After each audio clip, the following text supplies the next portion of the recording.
Der internationale Karlspreis zu Aachen an die Präsidentin der Europäischen Kommission, Frau Dr. Ursula von der Leyen, verliehen. Russian military is taking chips from dishwashers and refrigerators. In Würdigung einer herausragenden Führungspersönlichkeit.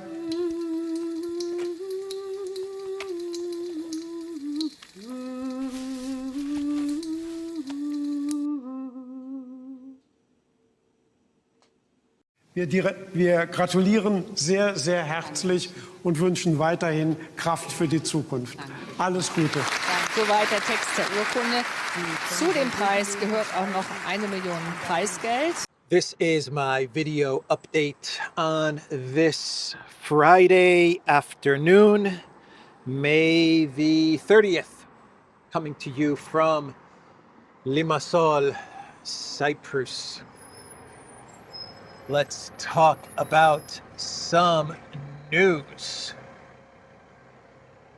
And let's start things off with a possible 60-day ceasefire between Israel and Hamas. This is the work of Witkoff, announced yesterday. And from my understanding of things, Netanyahu has already agreed to this ceasefire, and according to various media outlets, Hamas has also agreed to this 60-day ceasefire. Israel and Hamas agreed to Gaza ceasefire proposal. A 60-day truce for the release of hostages has been proposed by U.S. Special Envoy Steve Witkoff. Israel Prime Minister Benjamin Netanyahu has signaled his readiness to accept a roadmap presented by U.S. Special Envoy Steve Witkoff during a meeting with the relatives of hostages still in Hamas captivity in Gaza. Arab media later reported that Hamas had also accepted the deal to release the remaining Israeli hostages held in the enclave in exchange for a temporary truce. Haaretz newspaper quoted an anonymous Israeli official as saying that Washington's proposal envisages the release of the remaining 10 living hostages and the return of 18 bodies held in Gaza by Hamas over the course of a week. In exchange, Netanyahu's government would reportedly agree to a 60-day ceasefire. So I don't think, at least at the time of recording this video, that this has been announced by the White House, by President Trump or Witkoff, but it does look like this will be officially announced today, I imagine, that there is an agreement for a 60-day ceasefire. So we'll await the announcement from the White House, if this is indeed the case, and we will take it from there. We'll see if this ceasefire can hold. So we have some news, some more breaking news from yesterday breaking news, but I couldn't include it in my video update. I had already recorded my video from yesterday, but once I finished my video, we got the breaking news that Serbia, my oh my, Serbia has been selling weapons to Ukraine. Allegedly selling weapons to Ukraine, though Vučić has pretty much admitted to the Russian intel, which came out with the allegations yesterday that Serbia has been providing weapons to Ukraine. Vučić gave a statement immediately after this report was published by Russian intelligence, and he admitted that perhaps there have been Serbian defense contractors that have been getting weapons, funneling weapons to Ukraine, but he said that he has spoken with Russian President Vladimir Putin about this. When he was in Moscow for Victory Day, they had a meeting about this, and they put together a working group, Serbia and Russia, and they're going to deal with this. but the fact remains that it does look like various defense contractors, Serbian defense contractors, over the past couple of years have been funneling weapons to the Zelensky regime from the X account of Russians with Attitude. Serbia supplied Ukraine with over 100,000 artillery shells and 1 million rounds of small arms ammo, according to Russian foreign intelligence. Despite Belgrade's declared neutrality, Serbian arms reach Ukraine via NATO countries using end-user certificate loopholes. They're using loopholes, I believe I read, in Czechia, in the Czech Republic. That's how the weapons, in Poland, that's how the weapons are making it to Ukraine. And they're also using African companies who then, from what I read, get the weapons to Czechia, and then from Czechia to Poland, and then from Poland to the Green Goblin. Serbian firms secretly delivering ammunition to Ukraine, Russian spy agency. The weapons manufacturers are undermining Belgrade's neutrality stance, the SVR said. The SVR is the foreign intel of Russia. And when they published this report, Russian foreign intelligence, they said, and I quote, as they published this, and they came out with a statement, Russian foreign intel said, this is a direct quote, the Serbian defense industry is trying to shoot Russia in the back. That's a direct quote from the Russian intelligence. Not good. Not good at all. Let's see here. What is the Kiev Independent saying as they're reporting on this story? Later on May 29th, Vučić denied the allegations made by Russian intelligence, saying that some of the claims are not true. For example, they correctly say that this is a quote from Vučić, by the way. For example, they correctly say that there is a contract with the Czech Republic, but no permission was given and none of the missiles were delivered to Ukraine, Vučić told Serbian outlet RTS. We have formed a working group together with Russian partners to establish the facts. We work only for Serbia, he added. The Financial Times reported in June 2024 that Serbian ammunition worth $855 million has made its way indirectly to Ukraine. So that's Vučić's statement as he was giving an interview to Serbian media. He said, for example, they correctly say that there is a contract with the Czech Republic, but no permission was given and none of the missiles were delivered. So Serbia has contracts with various weapons suppliers. Serbian weapons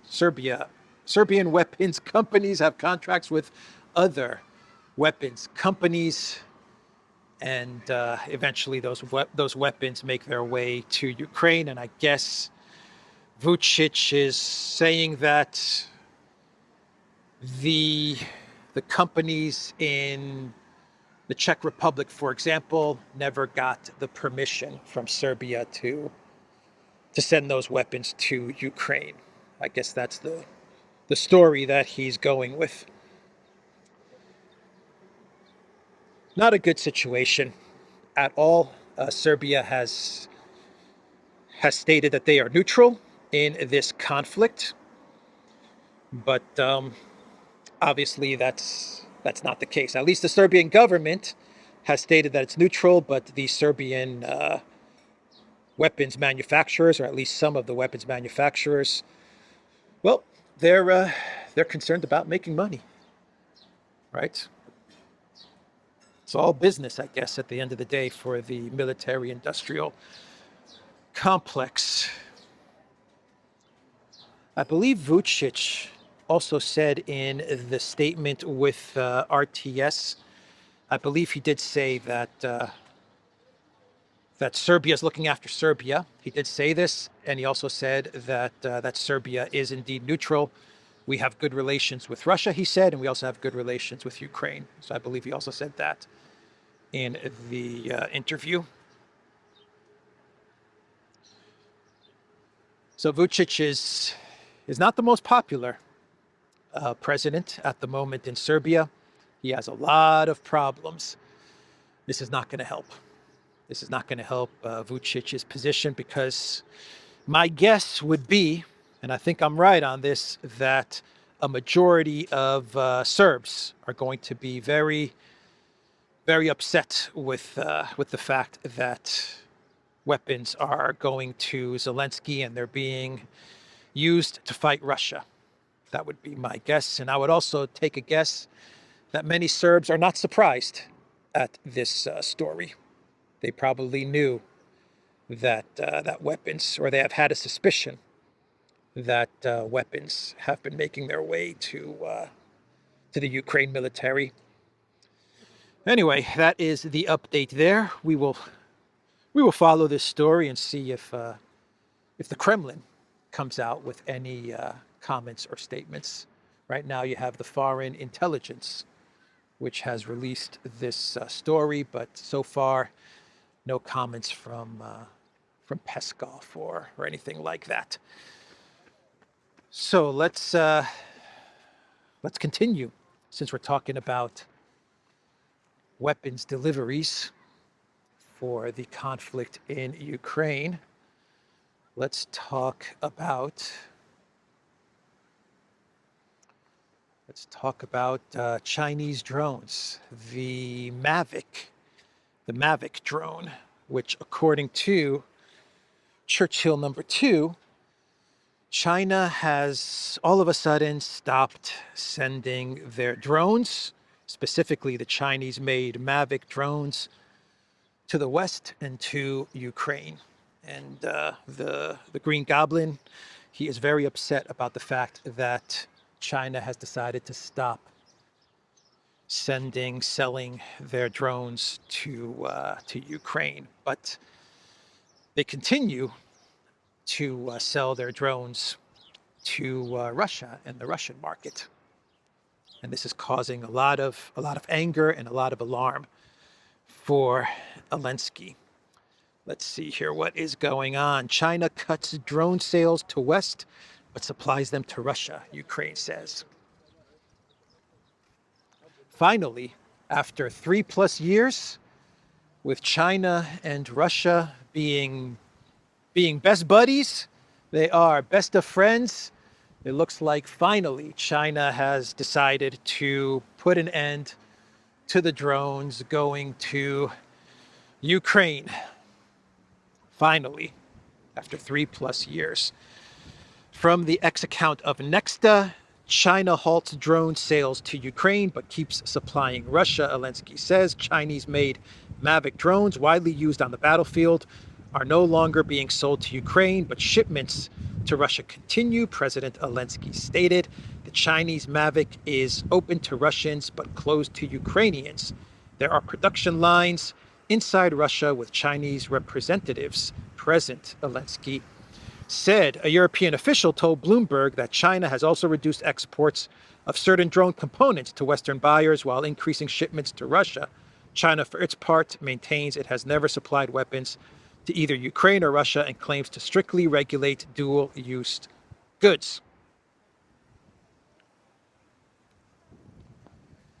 So after all of the tariff wars and the aggressive posture of the collective West towards China, the aggressive statements that they have been making towards China, it looks like the Chinese officials have finally said, okay, enough. Enough. We see where this is going. After Russia and Project Ukraine, we're next. And Project Taiwan could be next. We're going to stop selling our drones to Ukraine and to the West. About time. It is about time. Anyway, that's the update there. Dual-use goods. Wasn't it Kaya Kallas that stated about a month ago that they're going to ban gaming controllers, because those are dual use. They're going to be sanctioned. They're going to be sanctioned. PlayStation and Xbox controllers are going to be sanctioned because they are dual use goods. Well, dual use goods, drones. So the collective West should really have no problem with this. They should have no problem with Chinese dual use goods not being sent to the collective West and not being sent to Ukraine. They are dual use goods. Sanction them, ban them. Anyway, that's what's going on there. And now we move on to our favorite cereal, Keith Kellogg. Keith Kellogg, he gave an interview to ABC News. And Keith Kellogg, as always, said some very interesting things. Mr. Keith Kellogg, Trump's special envoy for Project Ukraine. The one thing that Keith Kellogg said that everyone is talking about, which I don't think is really the big news in this interview with ABC News, but it's what people have grabbed onto, is his comments about NATO expansion. And Keith Kellogg said that for Russia to be concerned about NATO expansion, not only for Ukraine, but for other countries, he said is fair. He said it is fair for Russia to be concerned with NATO expansion. Trump's special envoy also reiterated that Ukraine's membership in the alliance is not on the table, adding that Washington is not alone in its hesitation, as several other member states share similar doubts about Kiev's accession. And that's one of the issues Russia will bring up. They're also talking about Georgia, they're talking about Moldova, they're talking obviously about Ukraine, and we're saying, okay, let's address this comprehensively, Kellogg said. According to him, a decision of NATO's expansion would ultimately be up to the U.S. president, and any agreement would likely involve negotiations between Trump, Putin, and Zelensky to reach a settlement on the Russia's war. You have to have a trilateral meeting between, according to Kellogg, between Trump, Zelensky, and Putin. That's how you're going to solve the conflict in Ukraine. But Kellogg is saying, let's talk about it. Let's talk about NATO expansion. Fair enough, he says. Fair enough. Russia's concerned about Ukraine entering NATO. They're also concerned about Moldova and Georgia. We can discuss all of this. I believe in the interview, Kellogg said that, well, he did say that it's off the table for now. It's not on the table. Yep, that was the quote. It's not on the table, Ukraine getting into NATO. So Russia has Keith Kellogg's assurances, his word. They have Keith Kellogg's word that for right now, Ukraine entering NATO is not on the table. Good enough, I guess. That is good enough. Baywatch. I'll be there. Baywatch. Oh, man. You see, we have Baywatch here in Limassol. Everyone's wondering, what happened to Baywatch? Where did it go? It came to Limassol, Cyprus, everybody. Yeah, so they have Keith Kellogg's word. No NATO. If they have his word, then I believe that that Russia's going to be absolutely cool with it. They're going to be absolutely fine with Kellogg saying it's off the table. For now, it's off the table. 10, 20 years, who knows? Maybe it will be back on the table.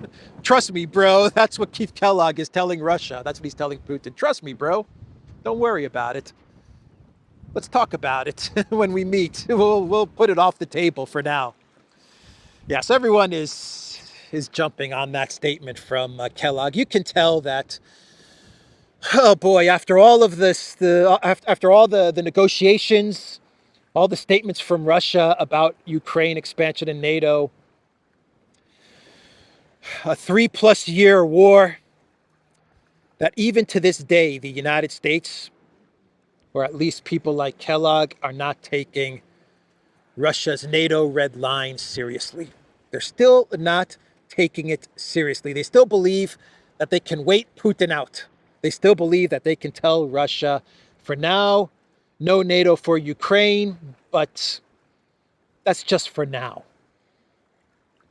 Russia's going to demand guarantees, that legal, enforceable, ironclad guarantees that Ukraine will never, ever, ever, ever get into NATO. And not only Ukraine, they're talking about Moldova. This is actually coming from a Reuters article. I don't think Russia has actually come out with an official statement saying this, but according to a Reuters article, Russia is demanding not only Ukraine, but also Moldova, also Georgia. And when Russia comes out with these types of statements, if this is true, if the Reuters reporting is true, and Russia is going to tell Ukraine, because Reuters is saying that Russia's going to bring this up in the negotiations with Ukraine, but that's ridiculous. How is Ukraine going to decide this? This is Russia addressing the United States. So if Reuters' reporting is correct, then during the negotiations, it looks like Russia is going to address the United States, and they're going to say no NATO for Ukraine, no NATO for Moldova, no NATO for Georgia. That's going to be the Russian demand. And only the United States can make that decision. No one else can make this decision. Only the United States can put in writing, can guarantee, I don't know how they do it, via a treaty, I don't know how it's done, but guarantee that Ukraine, Moldova, and Georgia will never, ever get into NATO. I think Russia should also say the European Union. Russia's not doing this, and this concerns me. They're being very flexible, very relaxed about the European Union, but I think that Russia should also make the demand carry over for the European Union as well, because the European Union is turning into a NATO 2.0. The purpose of the European Union has now become to build up a military to fight Russia. It's become a military union, not an economic union.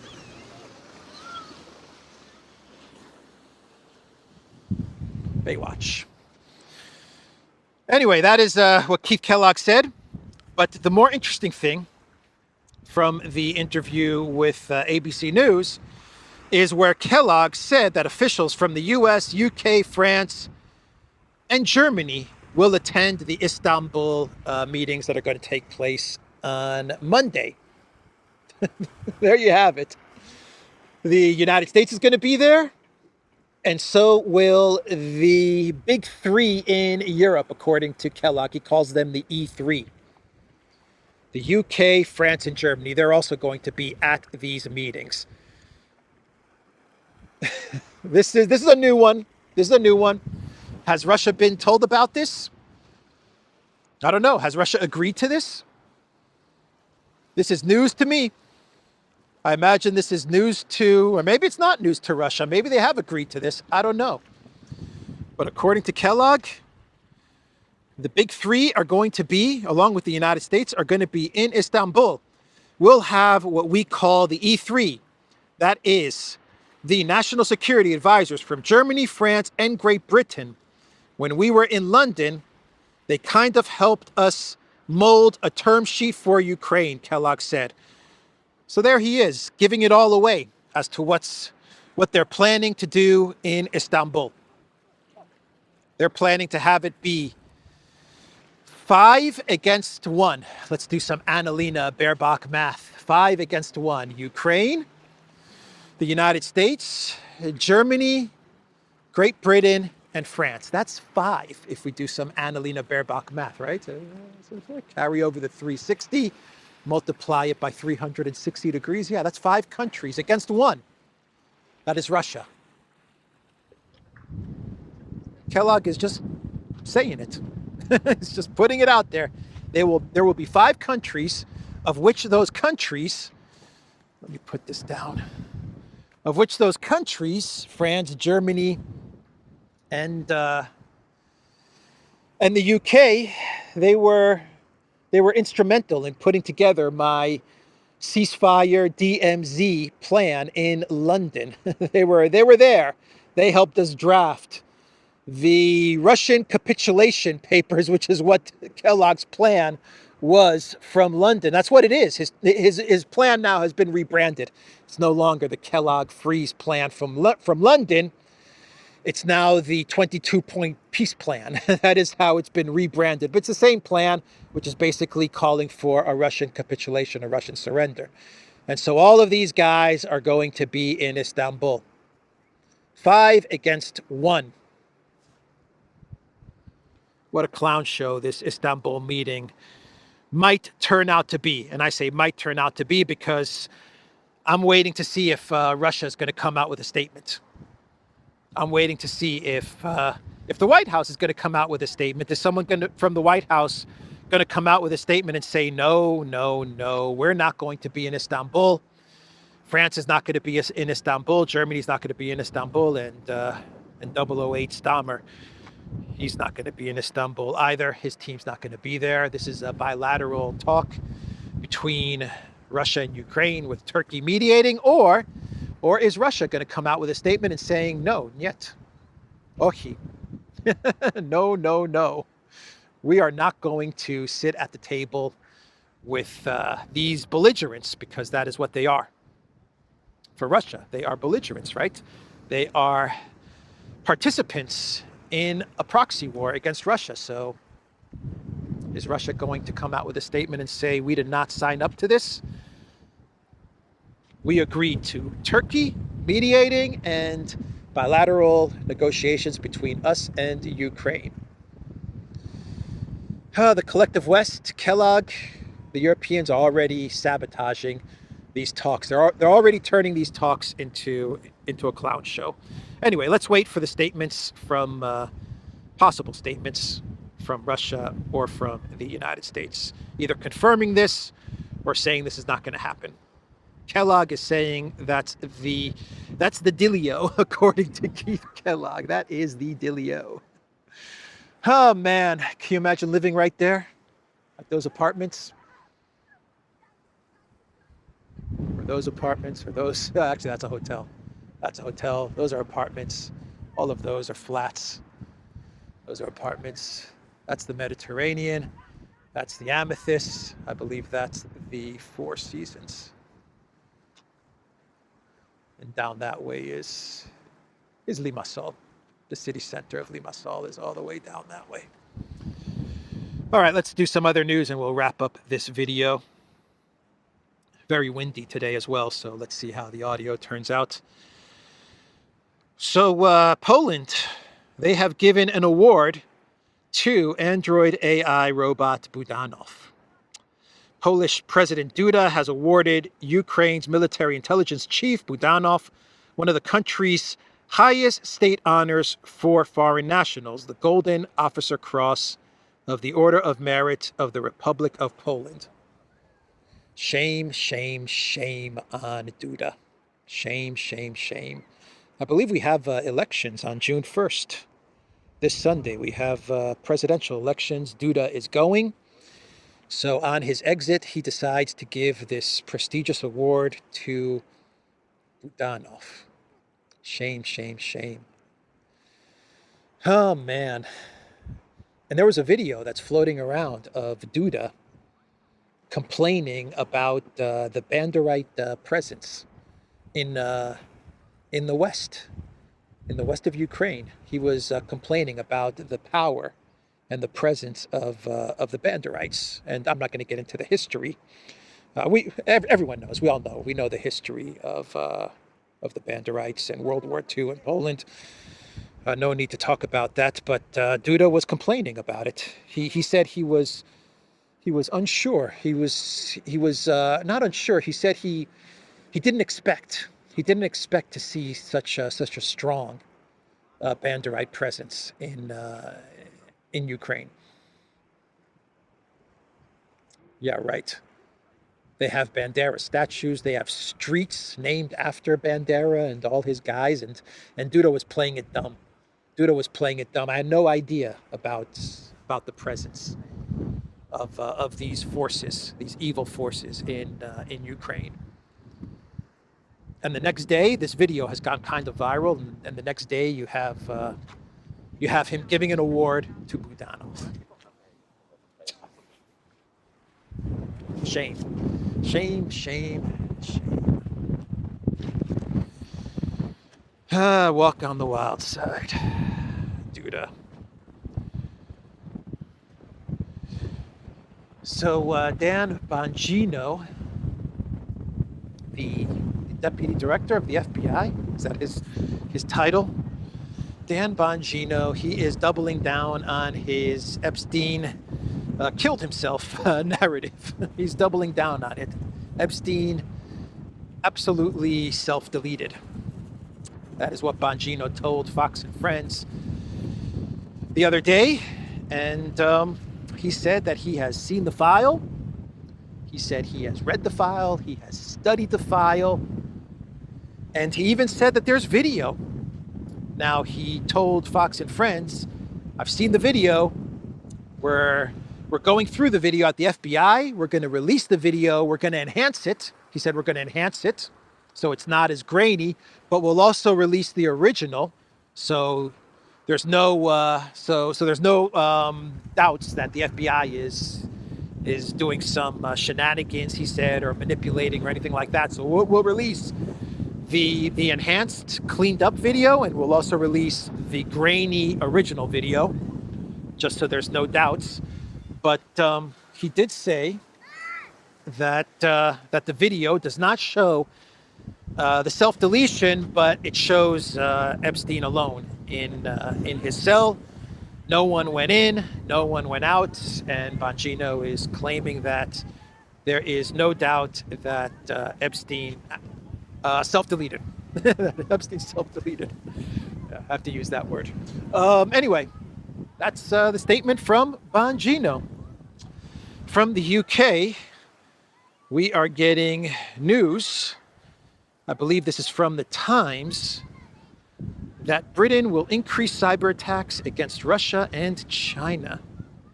Yeah, the UK, man. The UK is ready to increase their cyber attacks against the evil Russians and the evil Chinese. Chinese who have stopped sending their MAVIC drones to the West. How dare you, China, stop sending your drones to the Zelensky regime and to the West? And by the way, we're going to increase our cyber attacks towards you. And the defense secretary just came out and said it. Absolutely. We are going into cyber war against Russia and against China. In a statement quoted by the Times, Healey claimed that the keyboard is now a weapon of war and said the UK's new cyber command would coordinate both defensive and offensive operations, including hacking into enemy systems to disrupt attacks and spread of propaganda. Asked whether this would include Russia and China, Healey responded, yes. He responded, yes. So cyber attacks, cyberspace, a weapon of war. The keyboard is now a weapon of war. So Healey is saying that the UK is at war with China and Russia, or at least in a cyber war with China and Russia. And the UK taking on both China and Russia. I guess if there's anybody with the leadership and the strength to take on both Russia and China in some sort of a cyber war, it's 008, Stammer. He's the man to do it. Stammer, 008. Anyway, all right. What's going on with those arson attacks, by the way? Any news there? The last news about those cyber attacks was that Russia's to blame, right? The UK intel, they are going to investigate Russian ties to the cyber attacks. But they did say that the Kremlin might not be connected to these cyber attacks. So maybe it was Russia, but it was not the Kremlin, according to UK intel. That's the last news I have from the arson attacks, which were done by 3 Ukrainians. 2 of them were models. And the other one was, what was the other one? Was a fashion e-shop entrepreneur. Poor 008 Stammer. Poor 008 Stammer having these models go after him. What did he do to deserve such a thing, 008 Stammer? Anyway, Britain is wide open to Russian undersea sabotage, according to Politico. Critical gas pipelines, power lines, and data cables are the soft belly of British security, ministers have warned. So what this story is saying is that the UK is warning that they're very exposed. Their pipelines, their cables, their undersea infrastructure is very exposed to Russian attacks. Not that an attack has happened. An attack has not happened. But they're saying that they're exposed to an attack. And when they come out with these types of stories and these types of statements, you know what they're doing, right? They're preparing the British public for some sort of a false flag attack on their pipelines, for which they will then blame Russia. That's exactly what they're doing when they put out stories and warnings like this. They're preparing everybody. In the near future, there's going to be some sort of a pipeline attack. And they're going to say, you see, we warned you guys that Russia's going to attack our pipelines. We warned you. There it is. Of course, Russia's not going to be the ones that actually attack the pipelines, but we know what they're trying to do. We know what they're trying to do. Anyway, what else? What else? How we doing on time? All right, let's wrap up this video. Let's wrap it up as we make our way towards clown world territory. EU must assert independence with arms spending and Ukraine accession, says von der Leyen. I am deeply convinced that history is calling on us now, just like back in 1989, when the winds of change swept through Europe, she said on accepting the Charlemagne Prize. Yeah, so Ursula was the recipient of the 2024 Charlemagne Prize for European Unity. I believe that is the official name of this award. So the European Union gave the European Commissioner an award. They love to give each other awards. They're very good at events, at summits, and at giving each other awards and creating slush funds. The European Union is very good at creating funds. Yeah, so they gave her an award. The European Union gives the European Union chief an award for European unity. Clown world, man. And what does Ursula say? Ursula says in her speech, by the way, Zelensky got the 2023 award for European unity because Zelensky, he brought Europe together. He united Europe. Churchill #2. So he got an award in 2023, the Charlemagne Award. Now it's going to Ursula. Next year's award will go to Kaya Kallas, no doubt about it. But Ursula, she said in her speech, just like back in 1989, when the winds of change swept through Europe. She's quoting the Scorpions, man. She needs new script writers. She needs new script writers. She's quoting the Scorpions, the winds of change. Just like in 1989 with the winds of change. Ah, Ursula. She has the worst script writers, man. She is the worst public speaker. As far as leaders go, I think she's absolutely the worst public speaker. And her script writers are just awful. They're absolutely awful. Anyway, she said, the winds of change. The winds of change from Ursula receiving the Charlemagne Award. The next great era, our next great unifying project. It's a project. The European Union is a project. Our next great unifying project must come from an independent Europe, she said, in the German city of Aachen, in her acceptance speech of the Charlemagne Prize for European Unification. To build an independent Europe, we must throw off our shackles, she added. She's referencing the EU's vassalage, their dependence to the United States is basically what she's saying. We have to throw off our shackles because the evil Americans, They've been controlling us, but not anymore. It's time to throw off our shackles, she says. An independent Europe is what she is going to build. That's trouble, man. That is trouble. And she just calls it a project. It's the European project. It's a geopolitical project. It's not an economic union. It's not about helping the citizens of Europe.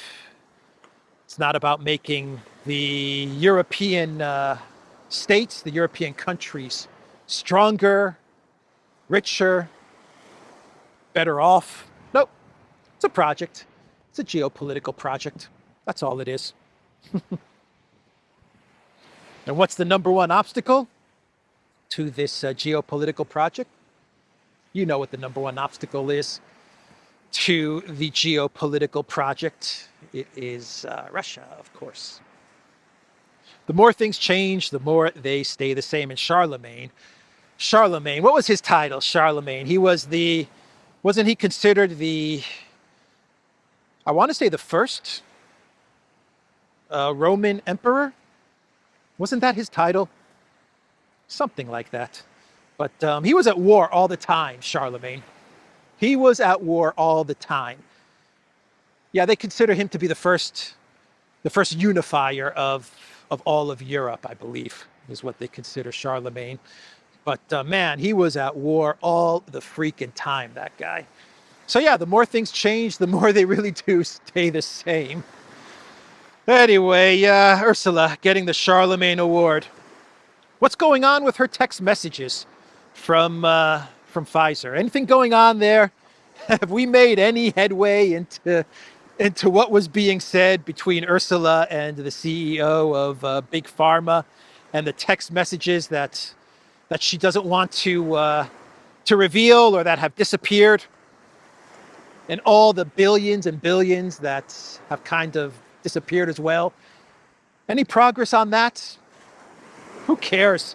Give her an award. Give her an award. Tatters, I tell you. Thank you for this award. Tatters. Oh boy. Finally, let's do a clown world once again on the slap heard around the world. Brigitte Macron slapping little Napoleon. Emmanuel Macron. By the way, how did his trip to Vietnam, and I believe he went to Indonesia, how did that go? I read that he did sign a bunch of contracts, business deals in Vietnam and Indonesia. But was his trip considered a success? Not much reporting on the actual business, the actual reason for the trip to these countries. But anyway, the focus was on the slap, Brigitte's slap. And now we have a lip reader, according to the New York Post. Lip reader reveals what French President Emmanuel Macron's wife, Brigitte, said moments after shoving him in the face. After the slap at the top of the steps, the situation became tense again. Macron gallantly offered his hand to his wife. What a gentleman, little Napoleon. But she ignored the gesture, preferring to hold on to the railing. As she ran past, she allegedly whispered, "Dégagez, espèce de loser," which can be translated as, "Leave me alone, pathetic loser," the newspaper writes. A moment later, Macron tried to calm the situation by saying, "Essayons s'il te plaît." Let's try, please, to which Brigitte briefly and coldly replied, "Non." No. His final phrase, "Je vois," which means "I understand," and his facial expression says it all, the publication also says. So the lip reader claims that Brigitte called Macron a pathetic loser. I know my French is not good. My French is awful. I know. I'm going to hear it in the comments. But sometimes it's difficult when you're walking and you're talking and you're outside to read stuff. Makes it a lot harder when it's in French as well, and when my French is not very good. But anyway, you pathetic loser is what Brigitte called Emmanuel, according to the lip reader. I don't know. I'm starting to starting to like Brigitte. Starting to like Brigitte Macron. She's calling her husband. She's calling her husband a pathetic loser. You're not wrong about that. Rough couple of weeks for Jupiter. Anyway, that's the video, everybody. TheDuran.locals.com. We are on Rumble, Odyssey, BitChute, Telegram, Rockfin, and X. Go to the Duran shop, pick up some merch, like what I'm wearing in this video update. There is a link in the description box down below. Take care.